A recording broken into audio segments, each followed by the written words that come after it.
কালে একঘেয়ে খাবার খেতে খেতে বোর হয়ে থাকলে বাড়িতে থাকা চিড়ে দিয়ে চট জলদি আজকে একটা রেসিপি তৈরি করে তোমাদের দেখাবো। আর সেটা কিন্তু খুব অল্প তেলে আর খুব টেস্টি হয়। চলো আগে রেসিপিটা তোমাদের সাথে শেয়ার করি। প্রথমেই দেখো আমি একটা পাত্র নিয়ে নিয়েছি, তার মধ্যে চিড়ে দিয়ে দিয়েছি পরিমাণ মতন।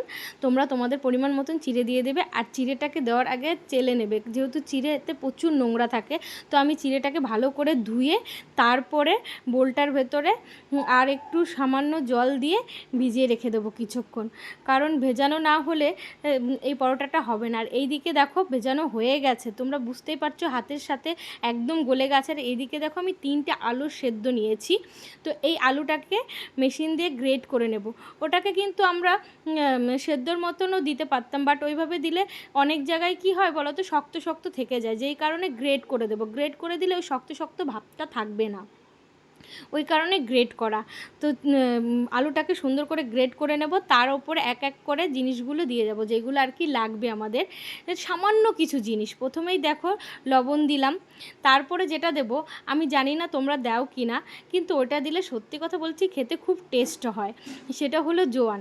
জোয়ানটা দিলে সত্যি টেস্ট হয়। আমি যখন পরোটাটা বানিয়েছি মেয়ে খেয়েছে, খেয়ে বলছে খুব টেস্টি হয়েছে মাম্মা। তারপরে দিয়েছি সামান্য চিনি, আর এটা দিয়েছি চিলি ফ্লেক্স, তোমরা তো সেটা সবাই চেনো। তো এইগুলো দিয়ে ভালো করে এই সব কিছু মিশিয়ে ম্যারিনেট করতে হবে, যাতে কোথাও একটু দলা ধরে না থাকে। সুন্দর করে ম্যারিনেট করতে হবে। দেখো আমার ম্যারিনেট করা কমপ্লিট হয়ে গেছে।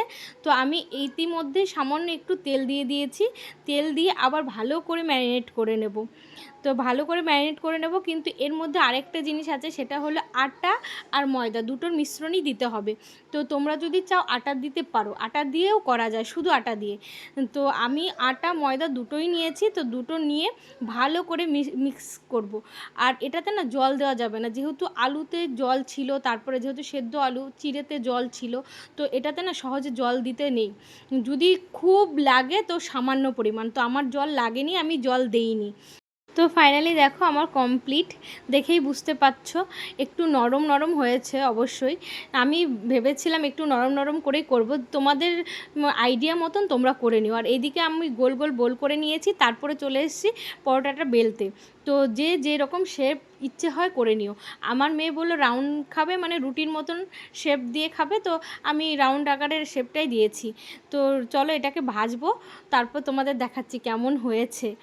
তো এটা ভাজারও একটা কথা আছে ভাজার আগে, সেটা হলো যেহেতু এর ভেতরে চিড়ে আছে, সেই কারণে এটাকে না প্রথমে শুকনো জায়গায় ভেজে নিতে হবে। যেমন আমরা রুটি ভাজি, তো তাওয়ার ওপরে দিয়ে আমি তেল দিইনি, শুকনো জায়গায় হালকা একটু ভেজে নিয়েছি, তারপরে উল্টে পাল্টে দিয়েছি, তারপরে তেলটা দেব। প্রথমেই তেলটা দেওয়া যাবে না, যেহেতু চিড়ে আছে ওর মধ্যে। তো দেখো আমি প্রথমে তেলটা দেইনি, একবার উল্টে দিয়েছি, তারপরে আবার উল্টে দিয়েছি। এইবার আমি তেলটা দেব, তারপরে তোমাদের দেখাচ্ছি কেমন হয়েছে।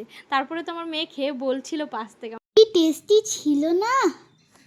তো ও এরকম আমাকে বলছিল খুব টেস্টি ছিল। তো সত্যি কথা বলতে কি আমি ফার্স্ট টাইম ট্রাই করলাম। আমি আগে পরোটা বলতে কি এই চিড়ের পরোটা আমি কোনো দিনও করিনি, তো ফার্স্ট টাইম ট্রাই করলাম। সত্যি কথা বলতে কি দারুণ হয়েছিল, আমি নিজে খেয়েছি, ওই জোয়ানটার জন্য আরও বেশি টেস্টি লেগেছিলো। তোমরা কিন্তু অবশ্যই জোয়ানটা দেবে। তো যাই হোক, আজকের ভিডিওটা এই পর্যন্তই। তো ভালো লাগলে লাইক করো, কমেন্ট করো, শেয়ার করো। টাটা। Bye bye.